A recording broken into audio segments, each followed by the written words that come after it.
anonymity needs to also be upheld. But as you use technology also, there are other issues like we mentioned, and one prominent one is cybersecurity and privacy. Also transparency. There has to be transparency in the entire process. And there's a very famous case of a German man and his son that sued the electoral system the time they tried electronic voting. And his claim was that, look, this system is not transparent enough for us to see as citizens. And I'm told he won the case. Also, any technology you're using, citizens must be seen to trust it, and it must have a way to audit and verify it. So audit and verifiability or verification, are common attributes you must see in a system that you deploy in a public-centric process as sensitive as elections. Reliability, it's a technology, it's a piece of machine, so it has to be tested for reliability.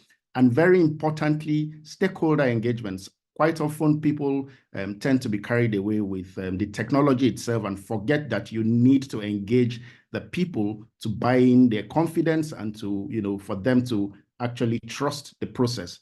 And it's also a very good practice to, do pilot tests before you go into full-scale deployment. So we decided to do a quick case study of Estonia.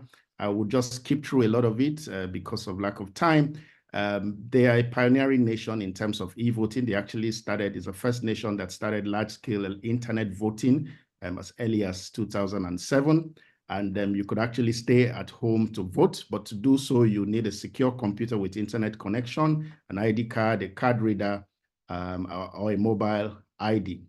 But like I stated earlier in the first 2 slides or so, every piece of technology has to have a legal and regulatory, framework. There has to be a law that, gives the impetus of that technology to be used and deployed in a public process or a public system such as electoral system.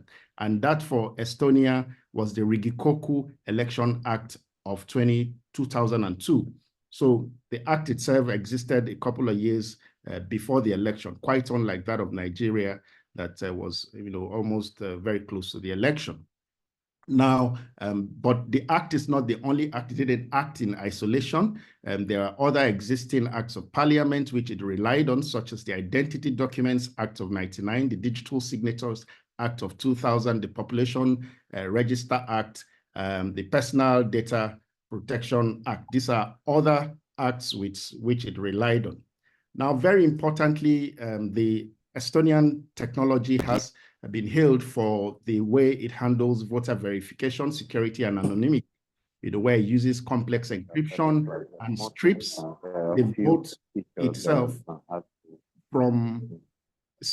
vote itself from the identity of the voter in a way that it ensures voter anonymity, which is a fundamental pillar in voting systems. But like every technology, there has been criticisms, and a lot of it, have been documented. There have been concerns about breaches. And then there was a famous student attack, which was, a known demonstration of vulnerabilities in the system as reported by Hedberg et al. In 2011. Also, Springall et al. Also reported issues around procedural and architectural weakness, citing that it does not have end-to-end verifiability. There are other complaints. For instance, Yavuz complained about single point of failure because of the centralized structure. And then there is concern of being able to replicate it. Estonia, relatively, is not a very large nation. So what works in there might be difficult to replicate, for instance, in a nation like Nigeria with over 200 million persons. So with the lessons from Estonia, we decided to drill into Nigeria and look at how technology played a role in the last election. So first is to look at or map the various technological involvements of technology in our elections. So beginning from 1999, where it was largely manual, to elements of computerization in the 2003 election, and in 2007 election, the direct data capture machines started to be introduced. And by 2015, the card reader was used the smart card reader and biometric technology was used, but then there were also issues around that. And so INEC decided to improve and introduce the bimodal voter accreditation system, which actually has, like the name suggests, 2 levels of authentication. So even if the fingerprint doesn't work, there is the facial recognition. So that at least one of that should work. So it reduces the level of failure which characterized that of 2015. So we go straight to the crux of this presentation, which is the cybersecurity concerns in the last election. But before we go into that of the last election, it's important to note that there has always, INEC itself has a history of reporting, being at the receiving end of cyber attack. For instance, in 2015, before the 2015 election, there was a reported attack which defaced the INEC portal itself by a hacktivist group. Also, there were reported attacks before the last presidential election. There were reported attacks in the other 2 off-cycle elections in Osun State and Ekiti State. And very importantly, those attacks were said to be of international dimension, which also, I believe a lot of the presenters would have things to talk about. The fact that cybersecurity attacks, is borderless. So it means that people from other jurisdictions, threat actors from other jurisdictions may potentially play a role in the election of a nation. So for the case of Nigeria, the 2 off-cycle elections, in the press release that was made, some of the attempts were from Asia, for instance. And in the last election, specifically, there was a statement released by the Ministry of Communication and Innovation, and particularly some of the threat types recorded include DDoS, brute force injection attempts, and a lot of other attacks which are as displayed on the screen. Now, in terms of volume, there was a big, there was a large-scale attack, as reported also by that press statement by the Ministry of Communication and Digital Economy. And it's important also to mention that that press statement was on behalf of a special purpose vehicle, which was put together for the election to ensure security of the election. According to that statement, about 12.988 million attacks were registered days before and during the election. And this was as reported by Izuaka. There's a press release to that effect. Also, cyber attacks directed at the country averaged about 1.5 million per day in the days leading to the election, and peaked at 6.99 million on election day. In the gubernatorial elections, it's reduced a little bit, dropping to about 3.8 million attacks. However, experts have questioned some of these figures to be, then they need further information on it because they actually look too large to comprehend. So in terms of summary of findings of the emerging themes, for this particular study, we'll look at the emerging themes and the specific findings in relation to Nigeria. One, legal and regulatory framework. The paper identified the Electoral Act, which was an act passed just about a year before the election itself, that it provided the legal framework and addressed some of the burning issues which happened in the last, in 2015 election. So that has been identified as an underlying framework for the voting, for the technology, the use of technology in voting, because the act itself was quite specific in mentioning some of the technological deployments. Also, in terms of reliability engineering, this research shows that pilot tests are actually very important, but that INEC did not carry out robust reliability tests involving critical stakeholders. So tests may have been carried out, but when we did our research, we didn't find any information that critical stakeholders were involved in that reliability test. Also, from a point of impact of technology on Nigeria's elections, the study found that technology has definitely improved the quality of elections in Nigeria, and that technology has also improved voter confidence in the electoral process. Existing technological infrastructure was one of the themes which emerged from our literature review, and we found out that, normally, even in Estonia and in the case of Nigeria, the electoral body relies on existing technological infrastructure, and that also happened in Nigeria.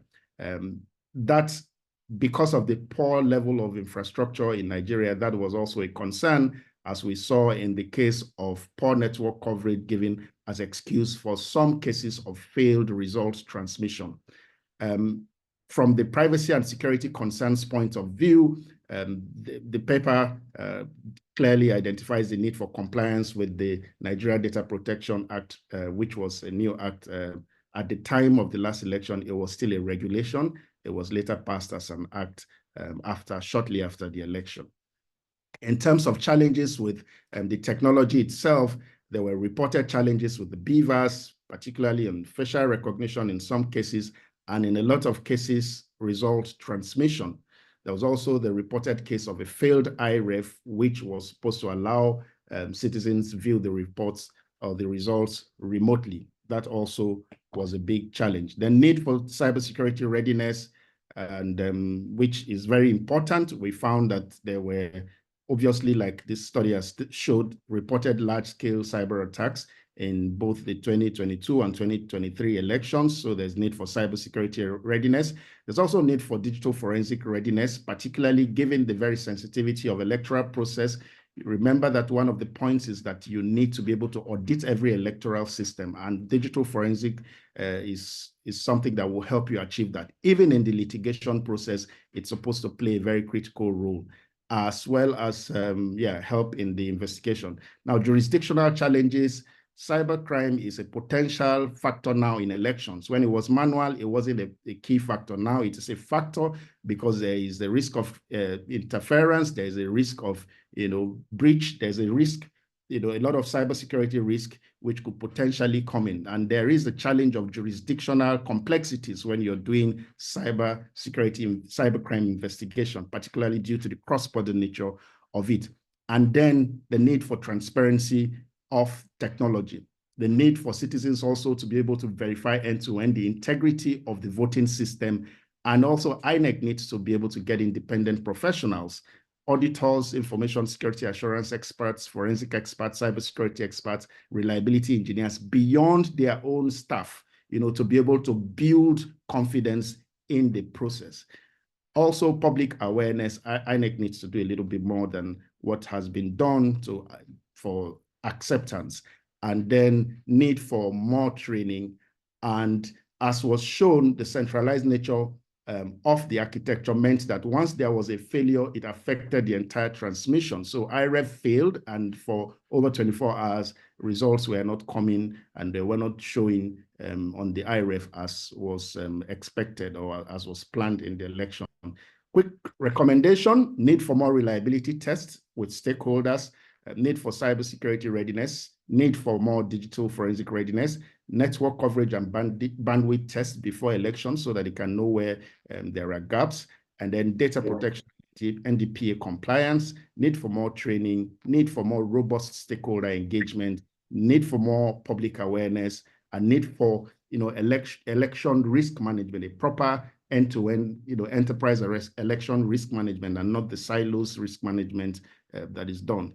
And also, because things must happen, things will always happen in a system, there's need to always plan for business continuity and disaster recovery.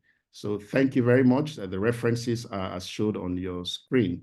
And then, like I mentioned, we'll be delighted to share the paper with all those who are interested. Thank you.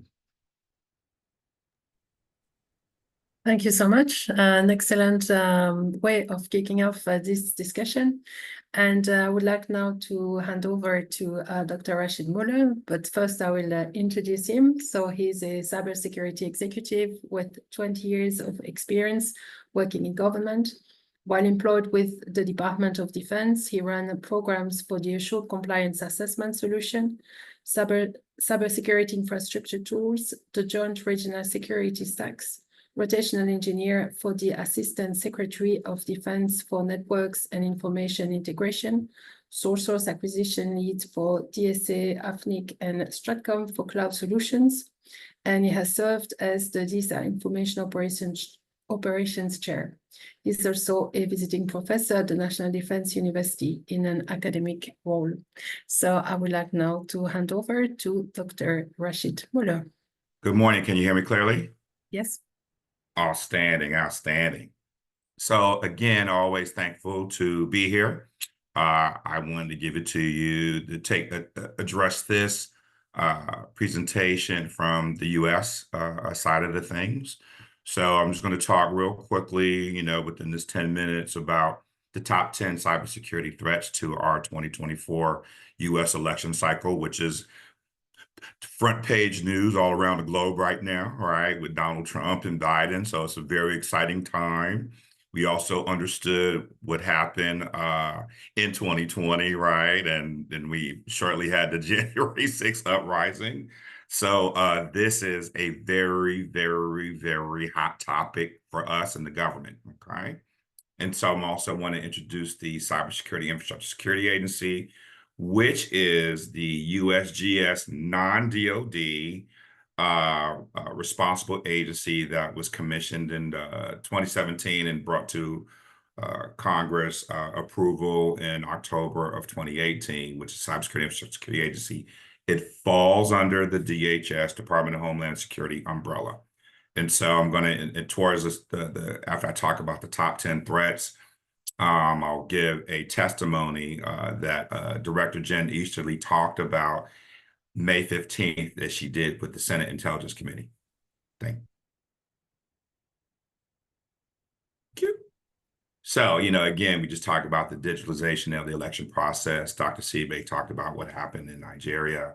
And again, I've already kind of talked about the level of importance, and this is front page news around the globe, not from an arrogant perspective of America, but it is, something that is very critical to what's going on. And so, this election cycle is a prime target. And I would be remiss if I didn't put this overlay and talk about artificial intelligence, right? And AI and all of these threats, AI is layered on top of them. So AI is at scale and it is pushing all these threats that I'm going to talk about. So let me first say that the AI is embedded in every last single threat that we're going to talk about. So of course, we know of the traditional phishing attacks and how it does fraudulent communications. Now, when you're talking about AI, of course, we understand that everything is at scale, right? And so, we have bots, we got all type of DDoS attacks and all this kind of stuff. And phishing is from a personal perspective, a personal nature on how people are trying to compromise, okay? And so these 10 threats that I'm going to talk about, I'm going to give you just a high-level brief of what they are, and then talk about the mitigation strategies, right? So when we're talking about our election in the U.S., we have to train our election professionals to understand what phishing attempts are, right? And so, again, this is at scale, right? And so with that, we're going to be able to deploy the technology very easily, but it's the people, because people are the most vulnerable part of the election, because they have to go and they have to vote. So again, training programs for the election staff to recognize and report the various phishing attempts. And of course, we got the implementation of email filtering authentication protocols. Ransomware, again, I know I'm preaching to the choir, but it talks about the mitigation strategy of regular backups of the critical data, right? We have to always, always, always express this confidentiality, integrity, and availability, right, of the data, the CIA triad that we all talk about in the cybersecurity paradigm. But also another mitigation strategy is, of course, with network segmentation. We have to go in, be very, again, this is end user, this is administrator. We have to get in those systems, right? This is the personal perspective. We got to get in them systems, do the network segmentation, and then be consistent when it comes to access control to limit the spread of the ransomware. Dr. Supply Muller, chain. sorry to interrupt you. Your presentation is not on the presentation mode, so I don't know if we can only see your first slide, basically. I don't know Oh, if wow. you've Okay. already gone further. Ooh, okay. Well, let me go back. If you could put it on the presentation mode, you know, towards the right at the bottom of your screen. Okay. I thought it was showing. My apologies. I'm going to end the show. I'm going to share screen again. And I'm on this one. My apologies. No worries. Slideshow.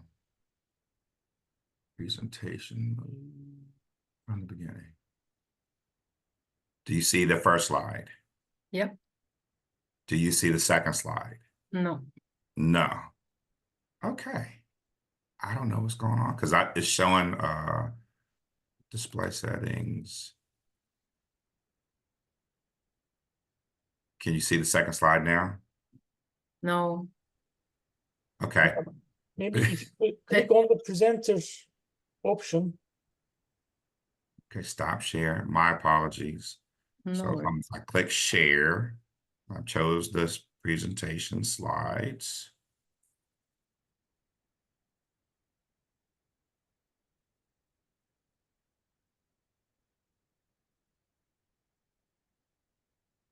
This is embarrassing. My apologies. No, don't worry.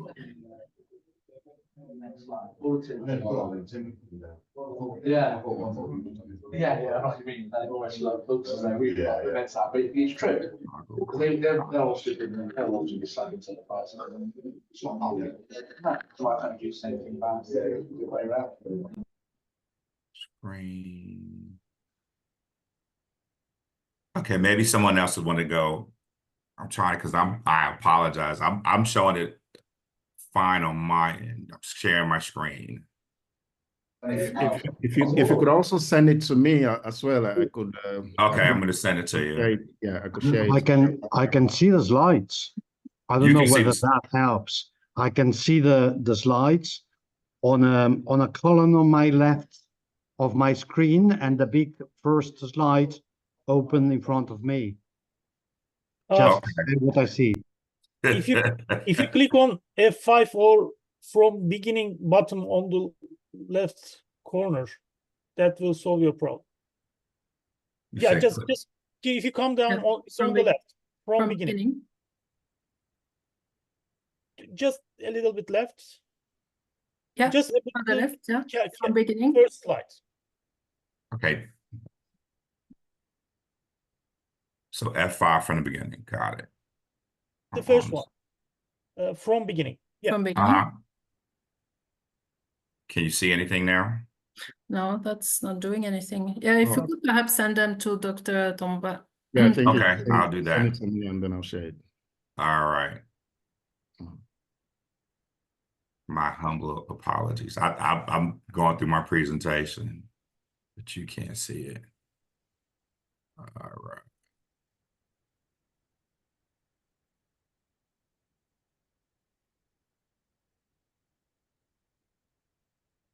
Okay, Dr. Sibe, I'm going to send it. So maybe you want to go back, come back to me. So I don't want to stop for the time. And I'll come back and I'll send this to Dr. Sibe and I'll be next if that's okay. Okay. So are you happy to go now, Ethem? Okay, then. Yeah, if you could stop sharing, Dr. Muller. Yeah, thank you. All right. Let me share.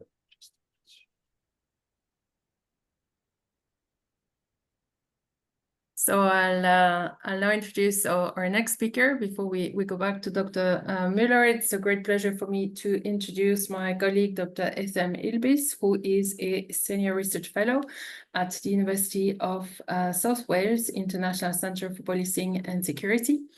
His areas of research include cybercrime, public-private partnerships, the sharing economy, disruptive technologies, especially encryption and blockchain, as well as counterterrorism and Turkish politics. In recent years, Dr. Ilbiz has focused his research on the adaptability of the sharing economy as a new public-private partnership model, and he is particularly interested in whether online platforms can be used as innovative solutions to fill resource gaps in public administration.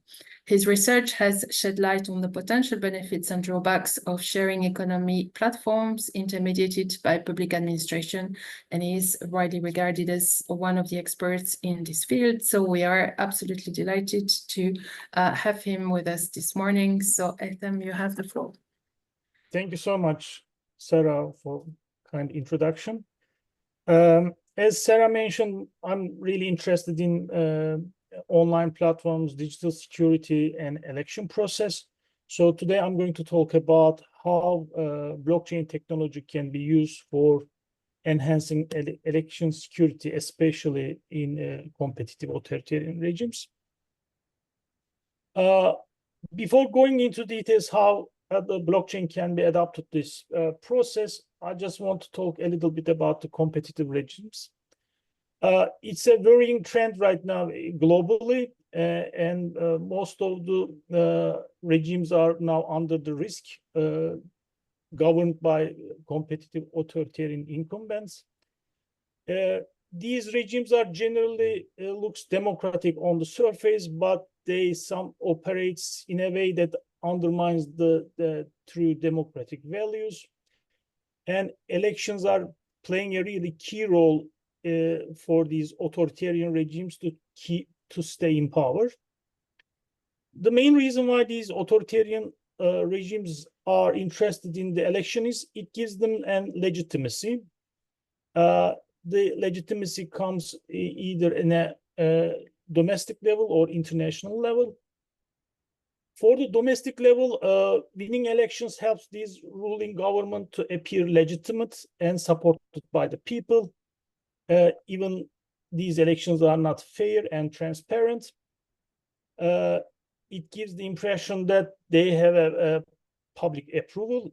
From an international legitimacy perspective, winning elections helps these ruling government to appear legitimate and supported by other countries or international organizations, which can lead to economic and political support for acceptance.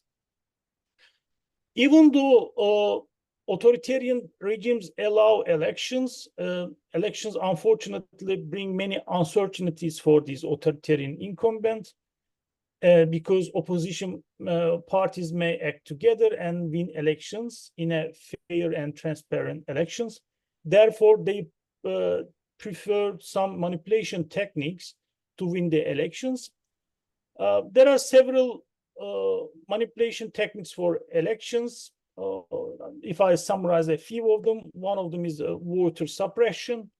This involves making it difficult or impossible for certain groups of people to vote. This can be done by creating strict voting laws, reducing the number of polling places, or intimidating the voters and making it hard for opposition parties to cast their votes. Media control is another way of manipulating the elections. Government either controls the media or subsidize the private media to shape the public opinion and limit information available for the voters. They may only allow positive coverage for themselves and negative coverage for their opponents. Gerrymandering is another manipulation technique. In this manipulation technique, electoral district boundaries are manipulated in favor of the ruling party by drawing the districts in a way that groups their supporters together and splits out the opposition voters. And another way is the fabricating or manipulating the election results. This involves directly altering the vote counts or election data to ensure the ruling party wins. As we are moving into digitalization, we see lots of examples of using election systems in the digital space. Digitalization is really good for accessibility, efficiency, but that also brings some sophisticated methods that might undermine the integrity of electoral process and unfortunately erode the public trust. There are several digital manipulation techniques that might be used by the authoritarian regimes. One of them is digital ballot stuffing.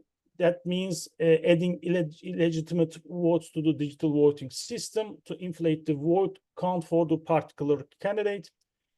Hacking electoral systems is another way of doing it. Sometimes these authoritarian regimes use proxy actors like cybercrime groups. These groups can find a way for an unauthorized access and manipulation of the voting machines or databases to alter the election results. Disinformation campaigns is also another important point, especially when the authoritarian incumbent controls the media. They spread false and misleading information to deceive the voters and influence the outcome of the election. And the final one is the manipulating the digital voter rolls. This could be unauthorized modification or deletion of the voter registration information to manipulate the election results. Considering these vulnerabilities, blockchain might be a good solution for election security. I know many of you heard blockchain from news or when you are surfing on the websites. It's generally associated with Bitcoin. But blockchain is really interesting and disruptive technology beyond the cryptocurrencies. If it is adaptable to the other areas, it might bring lots of benefits, security, especially data security and privacy. So I'm not going to explain how the blockchain works, but I'll explain in detail how it is if it is adapted to the voting system, how it works. First of all, if we talk about the voter registration, each voter will have a digital wallet. These digital wallets will contain a public key, which identifies the voter and visible to everyone, and a private key to make the transaction. The public key is used to register the voter in the blockchain system and ensuring that each voter is legitimate and can only vote once. On the election day, voters use a secure voting application to cast their votes. Each vote is digitally signed with the voter's private key that ensures that votes authenticity and preventing the tampering. The signed votes after the vote transaction is broadcasted on the blockchain network, and the voter's public key is included to verify their identity. But the transaction in the blockchain network appears as an hash code or like random numbers and words, as you will see on the screen. So it is not identify the person doing the voting. In the blockchain network, there are also nodes. These are computers that validate the transaction. To validate the transaction, each blockchain has a different consensus mechanisms like proof of stake or proof of work, ensuring that the vote is legitimate and untampered. Once the vote is validated, the vote transaction receives a timestamp recording the exact time it was cast and verified. The validated votes coming from different voters also grouped into a block, and each block contains multiple transactions, timestamp, and reference to the previous block's hash code. These hash codes are generally generated with cryptographic algorithms. They are one-way algorithms, so it's not easy to do reverse engineering. And this hash code ensures that data integrity and links the block to the previous one. So it creates lots of blocks chained each other, and it's like a linear process. When a blockchain is updated, it is distributed across the whole network of nodes, and each node maintains a copy of the ledger and ensuring a decentralized and transparency. So if one of the nodes collapse, the data will not lose because another copy will be kept by the other nodes. The digital ledger is generally updated and reflected the new world transactions, and there's a consistency about the records because they are simultaneously updated. When the vote is securely recorded in the blockchain network, voters can verify their vote is included in the blockchain without seeing others' names or any identifiers. It also gives them privacy. After the voting period ends, the blockchain provides a transparent and tamper-proof record of all votes, allowing an accurate and trustworthy results compilation. Even blockchain might be a really good solution for the election security. Unfortunately, it's not easy to adopt in authoritarian regimes. There are lots of reasons, and one of them is the government resistance. Governments in competitive authoritarian regimes, they often prefer and maintain tight control over the electoral process. So they don't like transparent systems like blockchain, which might reduce the ability to manipulate the influence election results covertly. Adopting a transparent system like blockchain can expose past electoral malpractices, leading to political instability or loss of power. These regimes might resist changes that could reveal previous manipulations. Shifting from traditional electoral system to control more transparent and blockchain system requires significant changes in the institutional culture, and which can be met with resistance from those accustomed to status quo. There are also infrastructure requirements if blockchain needs to be adapted to the electoral system. Implementing a blockchain system requires substantial investment in digital infrastructure, including secure servers, high-speed internet, and advanced cryptographic systems. There is need for skilled people to develop, maintain, and operate blockchain system.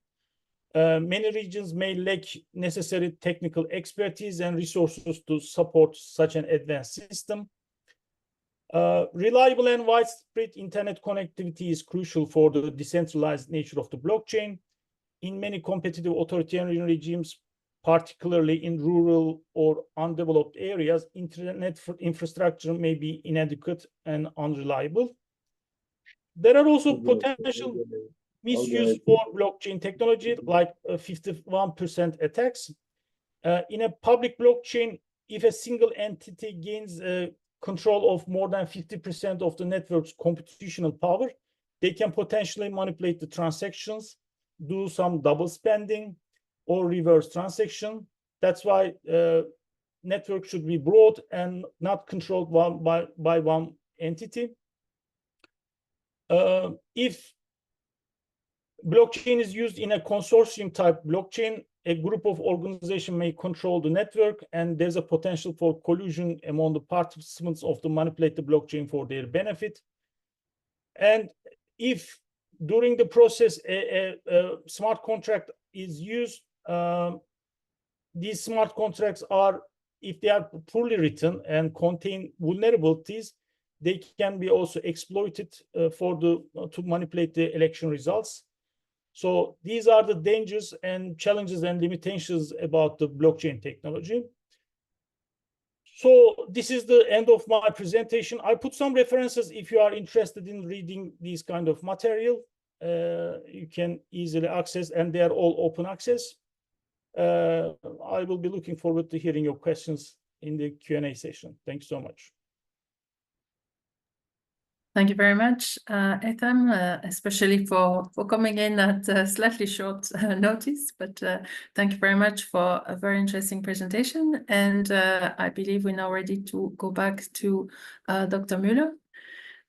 So apologies for the disruption, but I did want to reach the end of your presentation and for you to realize you actually hadn't seen the slides, you had taken the time to prepare. So you have the floor. Again, thank you very much. Thank you so much. I'm technologically challenged. We're not going to ask who I work for or what I do for a living. I'd be fired tomorrow if I walked into the office. They would be embarrassed. Anyway, so thank you again for allowing me to present. Kind of starting at the beginning, I want to talk about the top 10 cyber threats to the 2024 U.S. election cycle. And then Director Jen Easterly, who runs the Cybersecurity Infrastructure Security Agency. Little tongue twister there for you. She testified before the Senate Intelligence Committee in May of 2015. So we'll talk a little bit about some of the things that we talked that she sees as direct challenges. And again, as I preface this entire presentation, you know, the Biden Trump election is so critical to the U.S. democracy. And particularly as we saw in 2020 and the result of the January 6th insurrection on the Capitol. So there we go. We got the 2024 U.S. election expected to be a prime target. And as I talked a little bit earlier, artificial intelligence is laid across all of these things. Okay, so we're going to go to the next slide. So we talked about phishing attacks, and these things, again, are going to be simply embedded with AI as the overlay, right? AI is going to expand and replicate at a much quicker rate all of these different cybersecurity things. So I talk about the threats, and then I offer the mitigation strategies. And so again, from the human perspective is what we're dealing with. The technology exists, right? But we're always talking about the human perspective and HCI, human computer interaction, and how we are adopting technology and as America moves towards moving everybody to be a digital citizen. And pretty much across the globe, everybody's using technology to do business, international commerce. And so this covers the range. Privacy with respect to its citizens is a huge thing right now with privacy overlays, as we're kind of coming up and developing new policy to talk about things that are critical to digital citizens, United States, and particularly this election cycle. So we talked about phishing attacks, and then again, with the training programs, we have to train the election staff, right? We got to make sure that they are understanding what the threats are. And so this begins to go into a deeper level of people understanding, not just us in the cyber community, not just us in law enforcement. Everybody has to know what these threats are. So this is a holistic approach as we move everybody towards digital citizenship. And then we talk about ransomware, and then how the AI over the ransomware, it just replicates it. The AI is pushing things at maximum speed, and people are replicating all kind of attacks and coming with different ways to look at changing the mindset of the voters. Okay, so the mitigation strategies towards ransomware, we talked about the backups of the data. I talked a little earlier about the CIA triad: confidentiality, integrity, and availability of information in the systems. And then again, we talk about these, our security specialists have to ensure that they are doing regular backups of the data, but also having network segmentation be put in place for these access controls to limit the spread of the ransomware. Thank you. Now, again, we saw in COVID, we saw supply chain become a new thing, right? We added supply chain as the fourth acquisition to the as the fourth pillar to the acquisition cycle. The DoD did. So, you know, you have cost, schedule, and performance. Now we're adding cybersecurity as the fourth acquisition cycle, and this is directly being applicable to supply chain.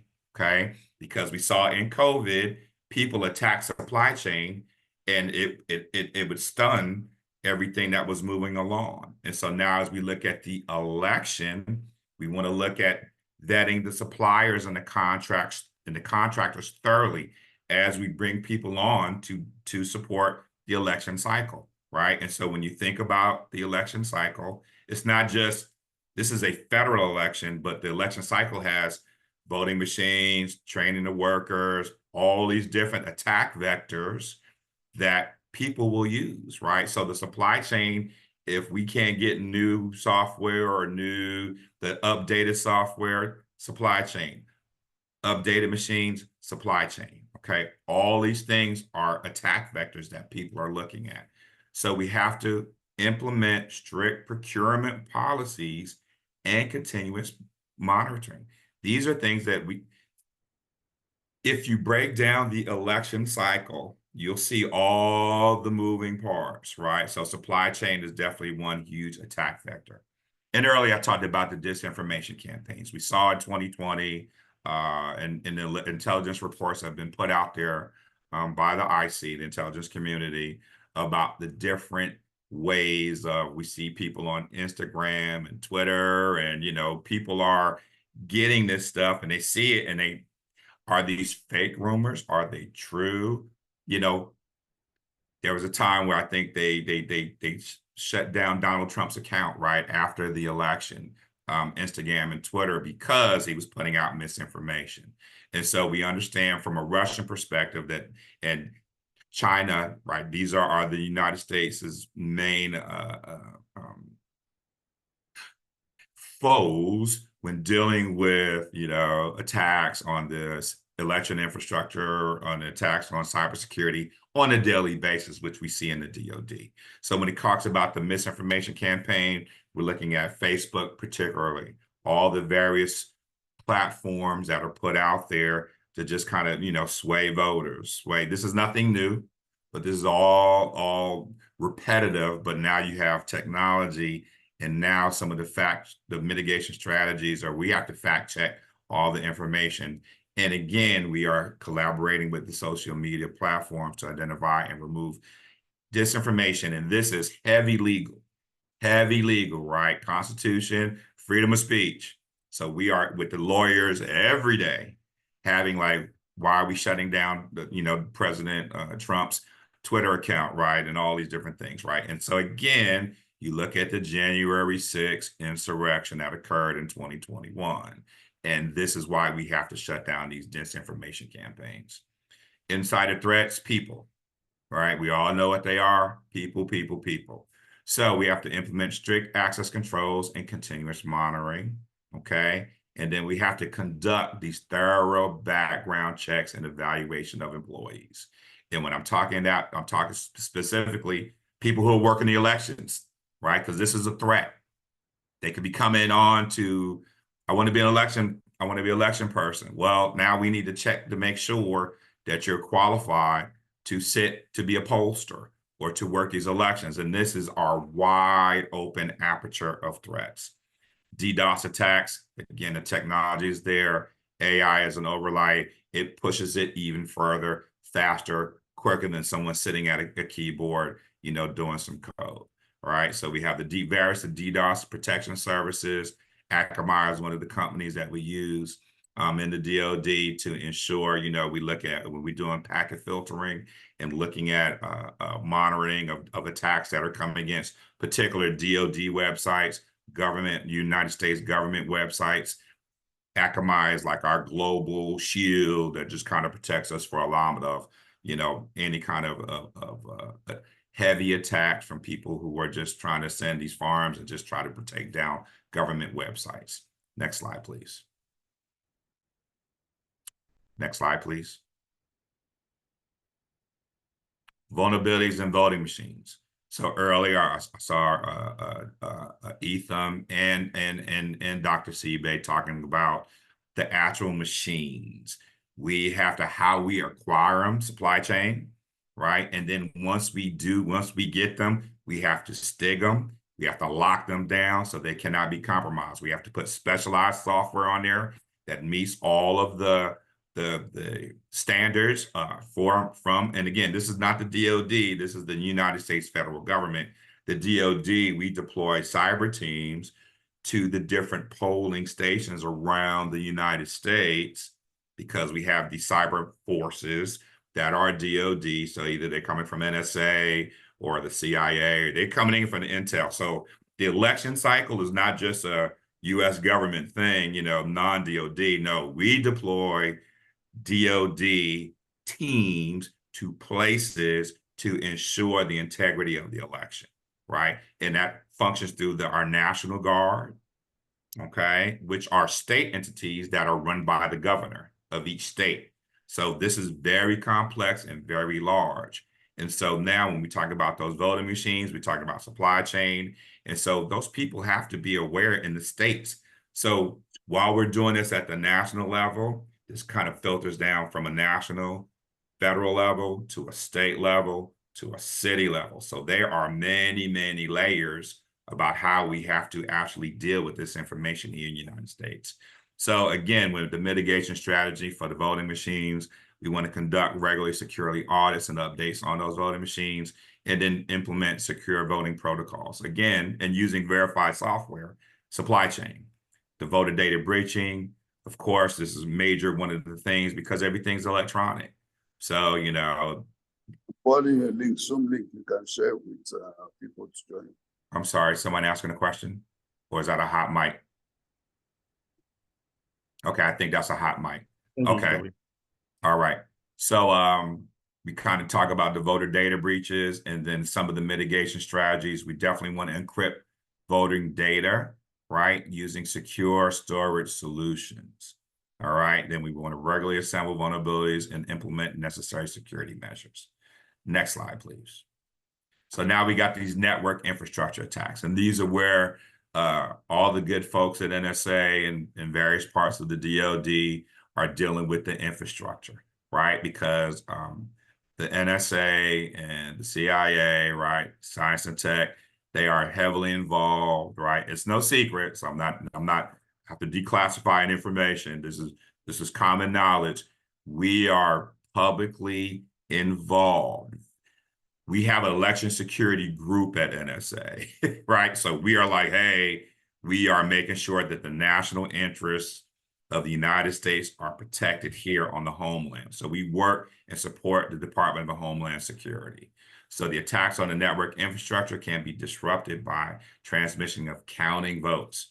If you look at this, is going to be one of these landmine, you know, another very heightened Biden-Harris. Biden-Harris, Trump, and whoever is his vice president pick election.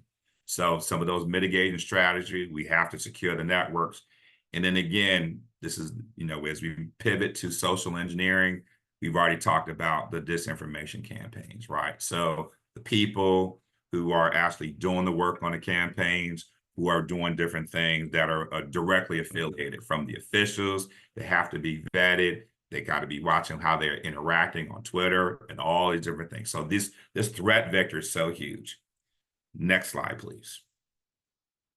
So again, a little bit earlier, I talked about CISA.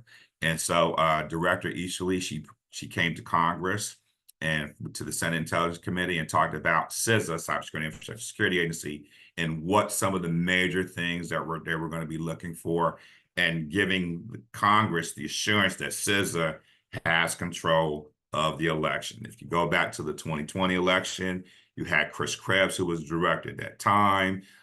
President Trump at the time, when the election results were in, he talked about the validation, the validity of the election results. And so, you know, he fired Chris Krebs, right, because he was an appointee. So again, CISA is at the nexus of this federal election, okay? So again, she talked about the designation of the critical infrastructure. There are 16 critical infrastructures.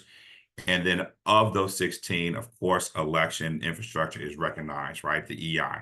And so we have the electric infrastructure, ISAC. And the ISAC is all of the various members, right? They sell membership services to various organizations that come to Congress and say, here's what's going on. We want to make sure that the policies are updated so that we can make sure that the integrity of the elections and the voter from, you know, the members would will be people from, people who are selling machines, people who are selling software, right? This is a infrastructure. So she talks about the infrastructure and the importance of election security. She talks about the key points that she offered, was talking about improved security, vigilance against emerging threats, and collaboration with the IC, which is what I pretty much already did as an overlay. Next slide.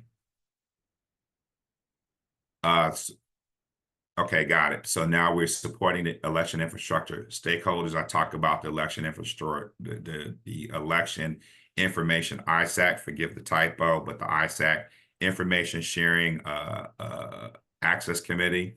And so CISA is providing no-cost services to assist anybody or any organization or any state that says we need help to secure our election cycle. Okay, so they are offering a wide range of topics to prepare people for this upcoming election in November. And then we look at addressing physical and operational risk. She says that, hey, the assessments for de-escalation of training, for threat mitigation, and the operational respect, the operational risk include,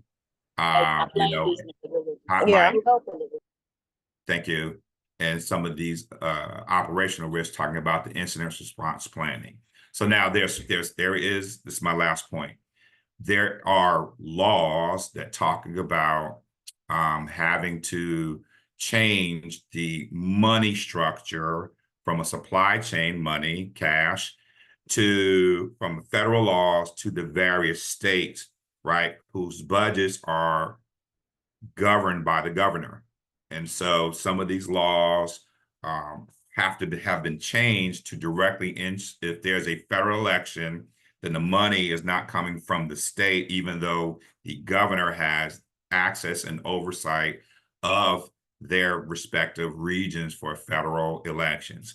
So again, this thing has many, many, many layers to it, a lot of layers. So again, I look to bring this to conclusion, hey, the election cycle is a prime target, right? So we cannot talk about the level of importance and then the aperture that it does have. And so CISA has been working diligently, again, with the Intel community, the DoD community as a whole. So again, thank you for allowing me to present. My apologies for the hiccups and mix-ups, and that's my time. Are there any questions? In the next slide, I have all my references. Thank you so much, Dr. Muller, for a very interesting presentation in slightly challenging circumstances, but we really learned a lot. And we are, of course, also very interested in the developments over on the other side of the pond. That's how we tend to talk about it in the UK. So thank you so much. And we are now going to move on to our final presentation of the day. So I hope that, yes, Dr. Dawson is, I believe, with us. Yes. Yes. Yes. Hello. Good morning or good afternoon to you. So Dr. Maurice Dawson Jr. is an associate professor of information technology and management and director and distinguished member of the Center for Cybersecurity and Forensics Education at the Illinois Institute of Technology. Professor Dawson is a world-renowned cybersecurity expert. He's been consulted by the government and industry across the globe. His research is leading in various fields, including counterterrorism, cyber operations, and countering online extremism. And he is also a passionate advocate for a technology and cybersecurity industry that is more accessible and representative of the community that it serves. So thank you so much for joining us today, and we are very much looking forward to your presentation. Over to you, Dr. Dawson. All right, pleasure to be here. Yeah, so I'm sharing my screen now, so you should be able to see my screen. And what I'm going to talk about is a number of things. I'm just going to give an overview of the state of digital democracy in the United States, and I'll briefly talk about future research. I understand that I'm time limited, so I'm trying to cover as much as possible within the various constraints that I'm given. All right, so when we think about like voting systems and stuff like that, we have to step back and think about what is cybersecurity and at a higher level, cyber warfare. And so cyber warfare is multi-domain. And when we think about warfare, we think about our traditional 4 types of warfare: marine, land, air, and space, right? And so cyber warfare is one that connects all these domains, yet at the same time, it's a 5th domain.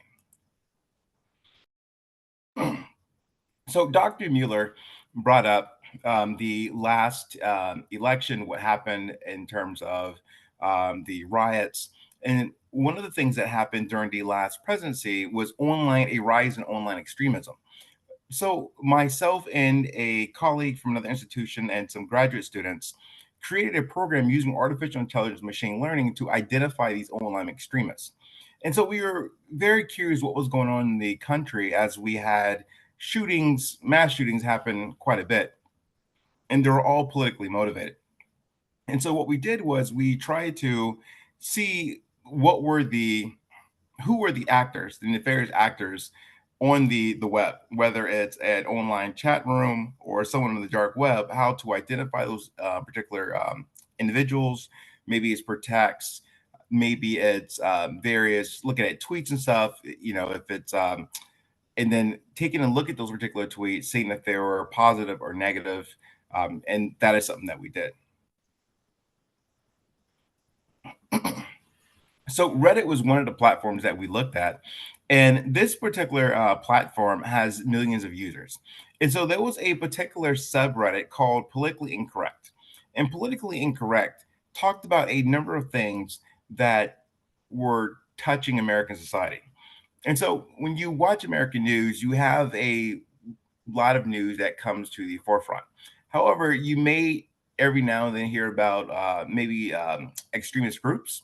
But on these particular platforms, these extremist groups have the ability to breed and share information and influence others. When we were looking at mass shootings that were politically motivated, it was interesting to see that a number of these individuals, when they speak out individually, they are pretty much shunned. Like, oh, you shouldn't do that. You shouldn't talk about that. However, when they were able to go on we'll say the dark surfaces of the web, they were able to continuously spread their message and feed off one another. It's like if you go home and you say, hey, mom and dad, I'm going to rob the bank. Your parents are like, whoa, son, that's not the brightest thing to do. You're going to go to prison and stuff like that. There is in that particular instance, society, your societal norm says, hey, don't do that. There is a group of individuals that should deter you from doing an activity. However, in these particular online forums, the group were pushing individuals and supporting them in what they want to do. It's like, hey, I want to rob a bank. Sure, this is how you rob a bank. And these are the particular tools that you need to be successful in robbing a bank. So 4chan was a particular forum that was pulled off. And this particular thread, especially the politically incorrect thread, just like the Reddit, was where you could find hate speech. And these were directed at various ethnic groups, political groups as well.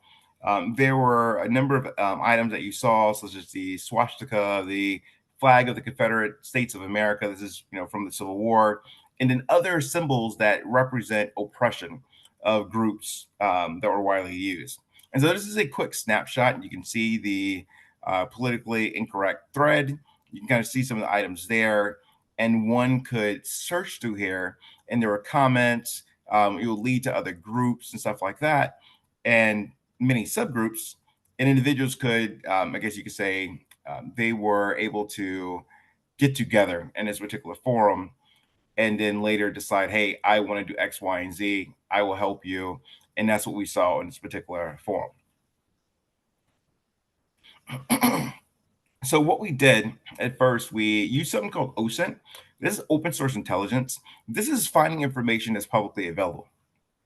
In the United States, when you get married, you die, you buy a house, you go to prison. Hopefully you don't go to prison. But if you have anything that deals with the court system, it's publicly available. Anyone can see it.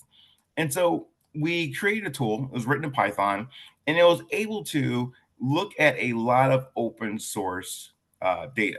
Right? Not open source, a lot of open source data, a lot of data that's available. Facebook, Twitter, LinkedIn, anything that you put on the web, it's out there. Even if you remove it, there's still cached pages. And we were able to create a program that looked at all these items and analyzed a number of things. We found out some interesting items. So in a lot of time in these forums, people will at times type the way they type in real life. They'll use handles that sort of give away who they are. If they post a particular photo or image, they more like, unless the page wipes their metadata, and is the data that's contained within photos and videos, a lot of times that data is not wiped by them. So that data is ever present. So one could take that data and find out who they are, where the photo was taken at. If a number of photos were presented by the same user, then one could take the particular the points, the latitude and longitude points, and kind of triangulate. Okay, well, they're in this area, at least on this time of a particular month or day or whatever. And then we were able to figure out who individuals were, even though they were masking their identity. But this was a pretty good program. It was written in Python. It dumps the data in CSV. And we used a number of tools such as RapidMiner, RStudio, tools that are R-based to analyze it. So we were, I guess you could say, employing the use of data analytics and business intelligence and data visualization to analyze the data quickly, and then present it in a way that other analysts could view the data and understand what the situation was. One of the interesting things that was mentioned by a previous speaker was about the ability to use the internet to sway a particular population, especially during voting. Another particular research paper done with a graduate student, internet-enabled psychological warfare. So when we think about certain groups like civil affairs, these are groups that are to spread information to a community. You think about Vietnam, what do? There was information spread to say, hey, the war is over, you're done. Same thing was done during the first Gulf War. And so with the internet, this allows a group to perform those same activities. However, they don't have to come to your nation. They just use the web. This was used during the last election on Facebook. There were a number of groups. There were the Black Lives Matter groups. I believe two of the largest groups were Russian created, Russian ran, and they will coordinate with alt-right groups to meet at the same location. And this is interesting when you talk about the use of artificial intelligence. Back then, the Russian groups had to understand, one, Black culture, first understand English, then Black culture, and then understand pressing issues in the Black community to have these pages so successful. But with the use of AI and depending upon how the learning models are, I guess they're learning over time, one can easily do that. In a small pilot study I did with a number of my students who are from India, I presented information and said, all right, well, if you get this particular email, and would you think it's from somebody in India? They're like, well, it does sound, like it would be from somebody in India, but not from my region. So we were able to create something that was very particular to the city and the part of the city that they're from. They're like, wow, if I got an email from this, an email like this, I would assume I should click on it because it sounds extremely local. And that's one of the issues with AI. It becomes more and more difficult to determine what is real and what isn't, right? Before, a number of people would joke, you get emails, hey, give me $1 million. I needed to get out of my country. And you say, oh, well, the English is different. This is the Queen's English. This is an American English. Like, I don't understand, or, what's going on here. But with the use of AI, those items can be easily rectified. And now for the person who is not internet savvy, or just savvy on like phishing emails and stuff like that, it becomes much more difficult for them to understand what is real and what's not. All right, so information warfare, it's a process, right? So you gather information, you plan your attack, and then you execute. It's 3 steps, right? And so this is basically strategic use of propaganda or disinformation to demoralize or manipulate the enemy and the public.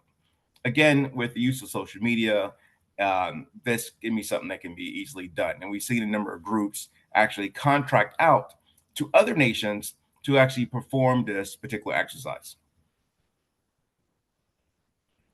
When you look at particular applications, a number of researchers have found that they have used these applications to target young minds, right? When you think about, in my generation, individuals had, Facebook came out, so people started sharing the social media, and then there were still like worries like, hey, I'm sharing too much, or I'm not going to share my real name, or I'm going to try to limit my sharing. But as generations, are younger and younger, they are much more comfortable with sharing many things online and using applications to do a number of things. We're all here and familiar with TikTok, but when you think about TikTok, the amount of access that one gives to the application just to show that you're dancing, it's really interesting. And then, of course, the type of content that is received in the Western world that's used on TikTok. Even YouTube Kids has detected unsafe content that has been put out. There were a number of people that will put out content to kids like, hey, you should do this particular activity. And it's like, wow, this is bad, because a number of kids will actually follow tutorials on YouTube Kids. For example, when my oldest was very young, she wanted to be a scientist. So she would follow a number of activities on YouTube Kids to make volcanoes, to make rockets in the backyard, not real rockets, people, but rockets. She followed YouTube Kids. She followed every single step, went out to the backyard, and would do these items. So imagine if this particular item is used to tell the particular child to put something in there that is harmful. Critical infrastructure was another item talked about. Critical infrastructure is important. Critical infrastructure is, there are 16 in the United States, and a number of other countries, their critical infrastructure sectors kind of sort of map to what the United States has, right? And so here it just talks about that it's important to understand the challenges in critical infrastructure, as this is the key thing that is used to demoralize a particular public or have them pushed or swayed a particular way. If you look here, I talk about a number of threats, damages to occur and stuff like that. Intellectual property theft, cascading failure. So imagine having confidence in your particular government or republic, and then there's some type of failure that occurs. So if this failure occurs, this sort of takes out the confidence that a particular country, a particular individual have in their country. It's like, you know what? I'm not worried about this, right? You have a country that has power all the time. You have a failure of power. Something happens to the electric grid. Now your hospitals can't run. Emergency sector goes down. You're unable to do basic activities. It brings down the confidence someone may have. And this could be used during a voting period to say, right, well, this person is president. This happened on their watch. We're going to go with the other person. Maybe the other person is supportive of another particular regime. All right. So in conclusion, the misuse of data and deficiency of knowledge to apply these particular controls, it is a critical issue across enterprise networks, whether this is a fixed location or a tactical location. The internet has allowed for older techniques used for warfare to be modernized at levels that make a novice intelligence analyst near a subject matter expert. I didn't really get to talk about this much, but when you think about use of R, even with those that don't have to understand how to actually program R or even Python, they can use a number of IDEs, which is integrated development environments, to analyze and sift through all this data. They can create their own visualizations. They can use Kali Linux, and they can deploy these tools via the GUI to create these, per se, attacks that they would struggle to do before. And in terms of intelligence, when you use tools like Maltego and stuff like that, Maltego allows you to run what they call transforms of entities, and you can easily search through tweets, individual, maybe a MAC address that's online, and any digital footprint can be, I guess, reviewed rather easily. And when you think about the Internet of Things, Internet of Everything, with the more and more connected device, it changes the threat landscape a lot. Last slide, future research. Right now, myself and my doctoral student of mine, Maria Soto, we are looking at critical infrastructure challenges in Kosovo. So in Kosovo, one of their critical infrastructure items, pillars, it deals with actual, I guess you can say, infrastructure items that provide, I guess, confidence in the country, right? So these are things for this particular nation that you can say instills pride in the people. And so that was something that was interesting, because in the United States, our critical infrastructure doesn't include that, right? We don't have anything that says, hey, if you take down a particular Statue of Liberty or something like that, we don't have that. But in Kosovo, they have that. And that's something right now being done with the Kosovo Center for Security Studies. And if you have any questions about the research, any published research, if you go to my first slide, you can see my Google Scholar, ORCD, LinkedIn if you need to reach out. And so all that information is there. And you're more than welcome to contact me. And so that information is all right here. And then I'll share my slides as well. Any questions? Thank you so much, Dr. Dawson. And I will now hand over back to Professor Kaunert. Right, thank you. Thank you everyone for this wonderful talk. I don't think we'll have a massive amount of time left, but if there's one question that anybody wants to ask, perhaps. You don't have to feel that you have to, but if you have a question to any of our speakers, feel free to ask now. Otherwise, what I would suggest is you are very welcome to send any questions to Dr. Sibe.